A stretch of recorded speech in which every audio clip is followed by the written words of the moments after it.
Hey guys, नमस्ते। स्वागत है आपका इस वीडियो में। और आज जो है यानी 11 तारीख को मैं इकोनॉमिक टाइम्स का अपलोड नहीं कर पाया, सो आई अपोलोजिज़ फॉर दैट। सो आज कुछ एक कमेंट आया था, वहाँ पे पूछा गया था कि जो इज़राइल का जो वार हो रहा है, इसका जो है क्या इम्पैक्ट हो सकता है, इसके बारे में डिटेल्स बात करने के लिए। सो देखिए, हर एक जो वार होता है ना, या कोई भी जो कॉन्फ्लिक्ट होता है, तो वहाँ पे उसके हिस्टोरिक रीजंस भी होते हैं, मतलब पॉलिटिकल रीजंस होते हैं, हिस्टोरिक रीजंस होते हैं, एथनिक रीजंस होते हैं, और उसी के साथ-साथ आपका जो है फाइनेंशियल रीजंस भी होते हैं। और जो भी वार होता है, that is prime the main driver is power struggle, simple as that. मतलब किसके पास जो मतलब जिसके पास ज़्यादा पावर है, वो दूसरा जो अपोनेंट है उसको ओवरकम करके उसको जीतना चाहता है, उसको उसके ऊपर रूल करना चाहता है, सिंपल एज दैट। सो यहाँ पे मैं किसी भी रिलीजन, ये सारी चीज़ों को लेके मैं बात नहीं करूँगा। प्राइमरली अभी अभी जो ये वीडियो का डिस्कशन होगा, that will be primarily based on little bit of politics and little bit of history. तो जानना हमें बहुत ज़्यादा इंपॉर्टेंट है। So we will be discussing about the history. कहाँ लिखूँ? ओके, यहाँ पे लिख देता हूँ। हिस्ट्री के बारे में हम डिस्कस करेंगे। हिस्ट्री के साथ-साथ जो अभी आपका पॉलिटिक्स चल रहा है, तो वो भी हम डिस्कस करेंगे। जियोपॉलिटिक्स, प्राइमरली हम जियोपॉलिटिक्स के बारे में डिस्कस करेंगे। उसके बाद हम डिस्कस करेंगे जो फाइनेंशियल जो इम्प्लीकेशंस हैं, जो फाइनेंशियल इम्प्लीकेशंस हैं, उसके बारे में हम डिस्कस करेंगे and will try to understand कि भाई हो क्या रहा है, क्यों हो रहा है, और यहाँ पे हम इससे क्या सीख सकते हैं, and how we can understand and find what is going to affect, how it is going to affect, and how we can make that money. So हम जो है वो फाइनेंशियल अपॉर्चुनिटीज़ ढूँढने की कोशिश करेंगे, समझने की कोशिश करेंगे कि हो क्या रहा है। तो जैसे यहाँ पे मैं ये मैप इसलिए मैं लेके आया हूँ, यहाँ पे आप देख पा रहे हो ग्रीनरी है, इंडिया में भी ग्रीनरी है। इस एरिया में देख रहे हो कि पहाड़ है। This is not desert, this is more of a area जहाँ पे जो है पहाड़ ज़्यादा है। Oxygen level is not good. ये भी उज़्बेकिस्तान, कज़ाकिस्तान, तुर्कमेनिस्तान, मंगोलिया, ये सब एरिया है। और ये जो पूरा एरिया आप जो देख रहे हो, this is where geopolitics does come into play. This area is complete desert. यहाँ पे आपका सहारा डेज़र्ट है। ये भी आपका जो गल्फ़ है, यहाँ पे सऊदी अरब, ये पूरा जो गल्फ़ एरिया है, यहाँ पे भी आपका डेज़र्ट है। नीचे वाले एरिया में इस जगह पे आपको डेज़र्ट देखने को मिलेगा। इवन ऑस्ट्रेलिया अगर हम जाते हैं, सो ये वाला पार्ट जो है, यहाँ पे कोई नहीं रहता है। इस वाले पार्ट में भी ज़्यादा लोग नहीं रहते, जहाँ पे आपको ग्रीनरी दिखेगा। इसलिए आप देखोगे, जितने भी ज़्यादा सेटलमेंट होते हैं या जहाँ पे लोग ज़्यादा रहते हैं, वहाँ पे आपका ग्रीनरी बहुत ज़्यादा है। सो अगर हम कनाडा को देखते हैं, इवन यूएस को भी देखते हैं, इस एरिया में आपको यूटा, ये पहाड़ वाले एरिया होते हैं। यहाँ पे आपको जो है वैली वाला एरिया है। सैन फ्रांसिस्को, सैन डिएगो में लोग आपका रहते हैं। और अगर इस जगह पे देखें, यहाँ पे फार्मिंग, ये सारा चीज़ जो है वो ज़्यादा होता है। ओंटारियो में भी अगर हम देखें, ब्रिटिश कोलंबिया, जहाँ पे डेफिनिटली जो किलिंग हुआ था रिसेंटली, वैंकूवर यहाँ पे है। सो इस एरिया में जो है लॉट ऑफ पीपल रिसाइड है। ग्रीनलैंड में आपका व्हाइट है, तो कोई यहाँ पे रहता नहीं है। नॉर्वे, स्वीडन भी अगर हम देखें, so most of the people don't live here. And that's the geology, और जियोलॉजी नहीं बोलूँगा, this is the geography and this is how it works. So coming back to this position, अगर हम देखें, सो अगर हम इज़राइल को देखते हैं, इज़राइल में जो है गाज़ा स्ट्रिप है, उसके बाद आपका ऊपर की तरफ वेस्ट बैंक है, और इज़राइल के आस-पास जितने भी सारे नेशंस हैं, अगर हम देखें रिलिजन पॉइंट ऑफ व्यू से, so Israel is a Jewish country. उसका एस्टैब्लिश हुआ था to be the Jew state, state for Jews, not Jew state but state for Jews. उसके पास में जो है आपका इजिप्ट के साथ उसका बॉर्डर है, फिजिकल बॉर्डर है। इजिप्ट जो है आपका, यहाँ पे पॉपुलेशन जो है आपको पता है, जॉर्डन अगर हम देखें, इस साइड में आपका सीरिया है, will see Jordan is here, and Lebanon ऊपर की तरफ है, सीरिया के साथ भी है। एंड साइप्रस यहाँ पे है। साइप्रस अगर आपको पता नहीं, साइप्रस इज़ बोल सकते हैं it's a British colony, and this is primarily was also ruled by Greeks, if I am not wrong. And यहाँ पे जो है बहुत सारा लोग इसलिए यहाँ पे इन्वेस्ट करते हैं या यहाँ पे रहते हैं, बिकॉज़ ये टैक्स हेवन इसको कंसिडर किया जाता है।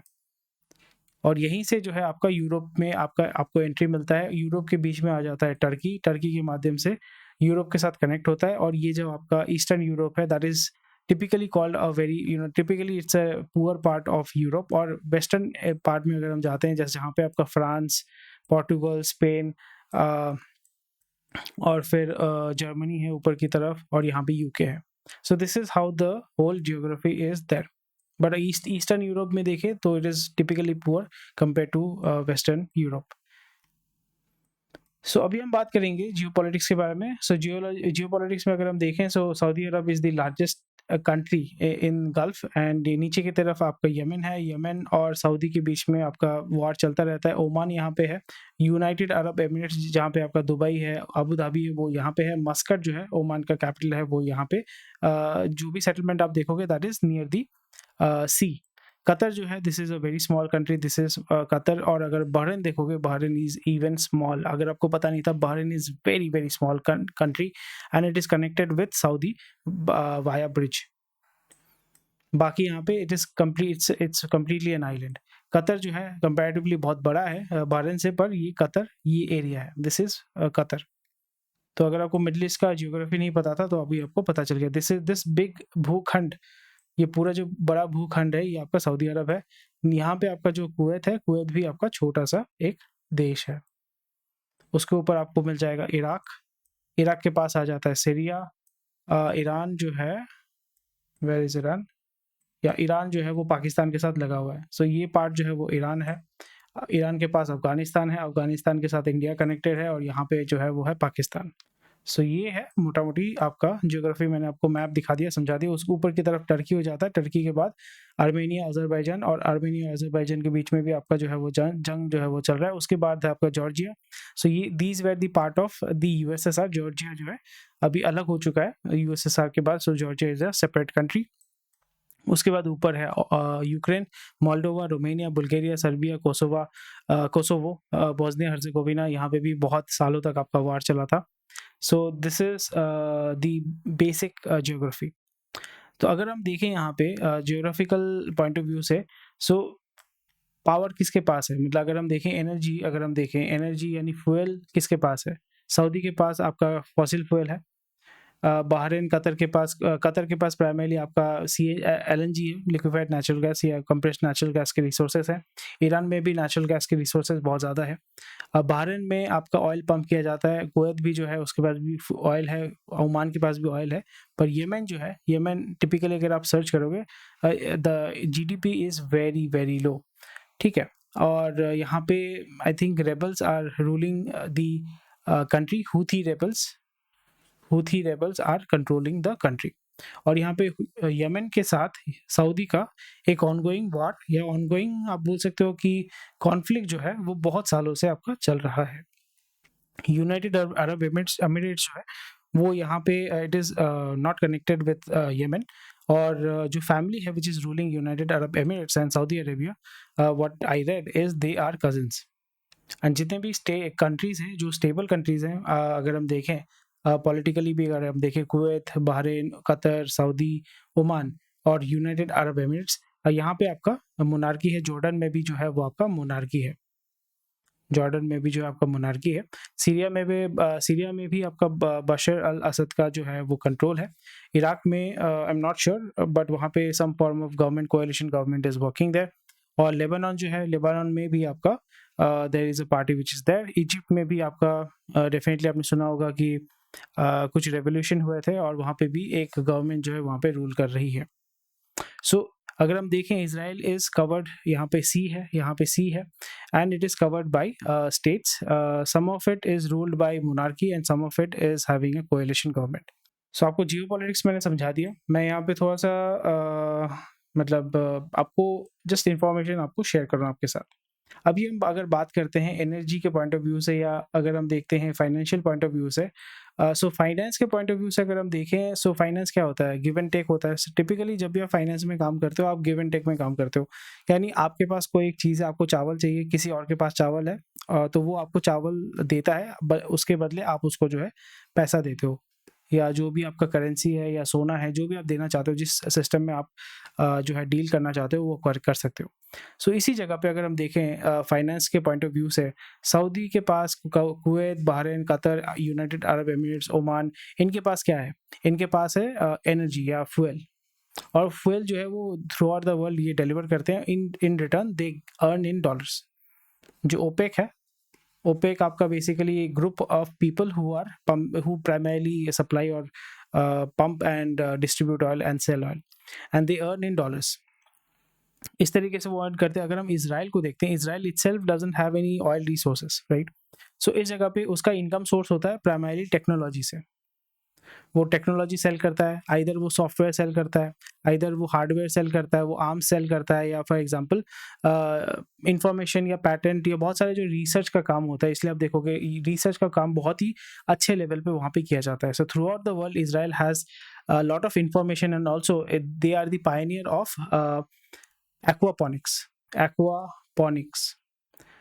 एंड आप डेजर्ट में कैसे खेती बाड़ी कर सकते हैं, डेजर्ट में भी आप जो है खाना यानी पौधा उगा सकते हैं। इसके ऊपर जो है, I forgot the term actually, aquaponics भी है, और उसी के साथ साथ agriculture in desert location, desert geography, they have the technology, they have developed the technology, so वो throughout the world उसको sell करते हैं, वो सर्विसेज जो है वो प्रोवाइड करते हैं। सो इस जगह पे जब भी आप अभी जो है Saudi Arab, they are buying a lot of arms and ammunitions from America, और यहाँ पे global security has become a very big concern for a lot of countries, right. So again this is how the finance system, मैं यहाँ पे मोटा मोटा चीज़ बोल रहा हूँ, फाइनेंस सिस्टम इस तरीके से काम कर रहा है। और अगर हम देखें, क्योंकि यहाँ पे आप खेती बाड़ी है, इस जगह का जो पॉपुलेशन है उसको सपोर्ट करने के लिए इंडिया से सबसे ज़्यादा आपका एक्सपोर्ट किया जाता है। खाने का सामान या ग्रोसरी, ये सारी चीज़ें जो होती हैं वो प्राइमरली आपका इंडिया से एक्सपोर्ट किया जाता है गल्फ में, और जो आर्म्स एंड एम्यूनिशन है वो अमेरिका से यहाँ पे आपका सप्लाई किया जाता है। ईरान जो है, because it is kind of बोल सकते हैं सैंक्शन बाय अमेरिका, सो इस जगह पे वो इकोनॉमिक मूवमेंट या इकोनॉमिक लिबरेशन उस लेवल पे आपको नहीं देखने को मिलता है। बट यहाँ पे एनर्जी जो है वो आपका चाइना परचेज करता है, ईरान से, रशिया से भी परचेज करता है। So this is how they are able to survive and they are able to generate income, और वो इंटरनल इकोनॉमी जो है, इंटरनल कंजम्पशन होता है, इंटरनल प्रोडक्शन होता है, सो उसी से वो चल जाता है। और टर्की को अगर हम देखते हैं, Turkey is also very technologically advance, वो भी अपना जो टेक्नोलॉजी है या गुड्स है वो थ्रू आउट द वर्ल्ड उसको सेल करते हैं। सो टर्की का जो जियोपॉलिटिकल रीजन की वजह से भी it gets a lot, and it is also a member of NATO, so वहाँ से यूरोप से भी उसको एक एडवांटेज मिलता है, यूरोप के साथ भी वो बिजनेस करता है। और यहाँ पे आईमेक का आपने सुना था, इंडिया मिडल ईस्ट कॉरिडोर, तो वो कॉरिडोर ये था कि इंडिया से, सऊदी से लेके टर्की होके, आई थिंक सॉरी इजराइल से होके आपका direct they will reach Europe and to do business. So यहाँ पे डेफिनेटली बिजनेस लॉबीज होते हैं, तो बिजनेस लॉबी में कोई एक लॉबी को पसंद नहीं आता है, सो उसको डिस्टर्ब कैसे करें, ये सारे पीछे आपके चलते रहते हैं। उसके बारे में मैं अभी डिस्कस नहीं करूंगा, तो वहाँ पे बहुत सारे दूसरे चैनल्स है, they discuss about it. But यहाँ पे हम ये देखेंगे कि how finance is going to change. So इस जगह पे आपको क्या देखने को मिल रहा है, दो फैक्टर्स हो जाते हैं। एक तो हो जाता है technology, information, products and services, and also arms and ammunition जो जो इसराइल के पास है। दूसरा जो बहुत ही बड़ा एक फैक्टर हो जाता है वो है फ्यूल, जो इस एरिया को, ये जो पूरा जो एरिया देख रहे हैं ना आप, इस जगह पे जो ये पूरा एरिया देख रहे हैं, ये जो माउस मेरा जो देख पा रहे हैं, ये जो पूरा एरिया है, यहाँ पे बोल सकते हो कि पूरे वर्ल्ड का जो ऑयल है वो अभी करेंटली सप्लाई होता है। सबका अपना अपना ऑयल रिजर्व्स है, यूएस का भी अपना खुद का ऑयल रिजर्व्स है, it is self sufficient. But again अगर हम देखते हैं पूरे चीज़ को, पूरे ग्लोबल जो ऑयल है, इंडिया का भी जो ऑयल है, अगर हम 40% उसको रिमूव कर दें जो रशिया से हमारा आता है, सो हमारा 60% ऑफ द ऑयल, अगर हम पहले अगर कंपेयर करें 2 साल पहले तक, 80% ऑफ आवर ऑयल और 70% of our oil is coming from this area. और ये एरिया अगर फॉर एग्जांपल डिस्टर्ब हो जाता है, यहाँ पे किसी तरीके का वॉर होता है, कोई भी अगर पॉलिटिकल डिस्टर्बेंस होती है, तो वहाँ से ऑयल निकालना आपके लिए डिफिकल्ट हो जाता है। और जब ऑयल निकालना डिफिकल्ट हो जाता है, डिमांड आपका सेम रहता है और सप्लाई अगर कम हो जाता है, तो उसके बाद क्या होता है, प्राइसेस आपके बढ़ जाते हैं।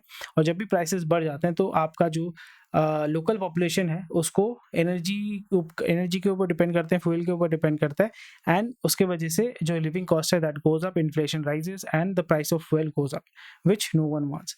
सो इसलिए इस एरिया को अगर डिस्टर्ब किया जाता है, इस एरिया में अगर कोई किसी भी तरीके का डिस्टर्बेंस होता है, वो इजराइल हो, जॉर्डन हो, लेबनान हो, इराक हो, कुवैत हो, सऊदी अरब हो, अगर कहीं पे भी अगर आपका दिक्कत होता है, सो उसका इफेक्ट, जो रिपल इफेक्ट जिसको हम कहते हैं, बटरफ्लाई इफेक्ट जो होता है, वो पूरे विश्व में पड़ता है। That is not what anyone wants, but still सबके वेस्टेड इंटरेस्ट होते हैं और उसको वो यूटिलाइज करना चाहते हैं। सो बॉटम लाइन ये है, पिछला वीडियो मैंने जो बनाया था वहाँ पे मैंने इंडिया और कनाडा का मैंने बताया था। वहाँ पे मैंने बताया कि इन टर्म्स ऑफ बिजनेस ज़्यादा कुछ दिक्कत नहीं होगा, और पैसा जो फॉरेक्स या एफपीआई या एफडीआई जो होता है, वो कनाडा से डायरेक्ट अगर नहीं होना चाहता है, तो वो आपका साइप्रस, आयरलैंड, सिंगापुर या केमन आइलैंड के माध्यम से, या बहामास के माध्यम से, सॉरी मॉरिशस के माध्यम से इंडिया में आ सकता है। बट यहाँ पे जो प्रॉब्लम हो रहा है, इसका प्रॉब्लम इंडिया में कैसे होने वाला है, एक तो है कि फ्यूल प्राइसेस का इशू आपको देखने को मिला है, बिकॉज पीपल आर थिंकिंग कि यहाँ पे एक जो ऑयल सप्लाई चेन है उसके ऊपर जो है नेगेटिव इम्पैक्ट पड़ सकता है। उसकी वजह से ऑयल का जो सेंटिमेंट बेस्ड है और वहाँ पे ऑयल का प्राइस आपका बढ़ना शुरू हो जाएगा। आप रिसेंटली देखोगे with in couple of weeks आपका ऑयल का प्राइस जो है वो $100 टच कर जाएगा और उसको क्रॉस भी कर जाएगा, और उसको स्टेबलाइज करने के लिए फिर से जो है पीस प्रोसेस के ऊपर ज़्यादा फोकस किया जाएगा, ताकि जो ऑयल का प्राइस है उसको रिड्यूस किया जाए। क्योंकि नेक्स्ट ईयर इंडिया में आपका इलेक्शन है, उसके बाद आपका नेक्स्ट ईयर में यूएस में इलेक्शन है, इसराइल में आपका इलेक्शन होने के चांसेस हैं, और इससे जो है हर एक कंट्री जो इन्वॉल्व है, जो बिग पावर है, they are going to face a lot of internal pressure, और उसको अवॉइड करने के लिए they will be pushing their objective in this situation to reduce the oil price. So that is number one problem. Number two problem है जहाँ पे भी अगर आपका इस तरीके का इशू होता है, सो जब आप किसी चीज़ को एक्सपोर्ट करते हैं उसका डिमांड भी रिड्यूस हो जाता है, या उसको डिमांड अगर बढ़ता भी है तो वहाँ पे जो पैसा आपको मिलना चाहिए, क्रेडिट में आप सामान बेचते हो, जब उसका पैसा आपको आना चाहिए वो आपको सही टाइम पे नहीं आता है। So this is something which needs to be taken care of. So जो एक्सपोर्टर्स हैं, जो प्राइमरली आपको गल्फ एरिया पे एक्सपोर्ट करते हैं, उनके ऊपर जो है आपको प्रेशर देखने को मिलेगा। सो यहाँ पे गवर्नमेंट डेफिनेटली उनको असिस्ट करेंगी, बट जो मैंने बताया कि हमारा 80% of the fuel we are importing, so उस जगह पे, and out of that 60% of that we are importing from Gulf area, and वहाँ पे भी कोई दिक्कत होता है, so that is definitely going to affect our energy cost, and which is going to disturb our internal population. So that's about it. ये आपका मोटा मोटा चीज़ है। अंदर की चीज़ें जैसे पेट्रोलियम के ऊपर सारी चीज़ें डिपेंड करती हैं। आपका प्लास्टिक का प्राइस, पीवीसी का प्राइस, आपका खाने का सामान जो है उसका प्राइस बढ़ेगा, और आपका जो फॉर एग्जांपल एनर्जी कॉस्ट है, यानी जो ट्रांसपोर्टेशन कॉस्ट है, लॉजिस्टिक, स्टोरेज, उसका जो है वो प्राइस बढ़ेगा, and that is going to affect the average person in India. So I hope आपको समझ में आ गया होगा। ये these are the main things that is going to affect, and वो आपके डायरेक्टली आपको अफेक्ट करेगा। That is the biggest problem. So that's about it. और ऐसा नहीं कि इसराइल के साथ एक वॉर हुआ है। इसराइल फॉर्मेशन होने के बाद इतने सारे वॉर हुए थे। इवन फर्स्ट जो कॉन्फ्लिक्ट हुआ था, वॉर ऑफ इंडिपेंडेंस, वो इतने सारे कंट्रीज़ के साथ हुआ था, जहाँ पे सऊदी भी जो है, इतने सारे कंट्रीज़ आपका इन्वॉल्व थे। नेक्स्ट है सिनाई वॉर, फिर 6 डे वॉर, जिसको यम कपूर बोलते हैं, जिसका आपका 50 साल के बाद अभी हो रहा है। सॉरी, यम कपूर वॉर 1973 में हुआ था। 6 डे वॉर तो अलग था वहाँ पे। यम कपूर वॉर उसका उसी के 50 ईयर में ये हो रहा है। फर्स्ट लेबनान वॉर, फिर इंतिफादा, फिर अभी जो हो रहा है operation iron swords. So something which is last 2009 से अगर हम देखें, सो हमास के साथ ही हो रहा था, किसी कंट्री के साथ उनका वॉर अभी डायरेक्ट नहीं हुआ है। सो that's about it for today, and ये वीडियो मे बी थोड़ा सा लंबा होगा, मे बी यूजफुल होगा, नहीं होगा, I don't know, but this is my feedback, क्योंकि आपने पूछा, मुझे लगा कि एक वीडियो बनाना चाहिए। So that's about it for today. Thank you for watching this video. Take care, bye bye, जय हिंद, स्वस्थ रहिए, मस्त रहिए, कमेंट कीजिए और हमारे टेलीग्राम ग्रुप को ज्वाइन कीजिए। इंपॉर्टेंट लिंक्स आपका डिस्क्रिप्शन में दिया हुआ है। बाय।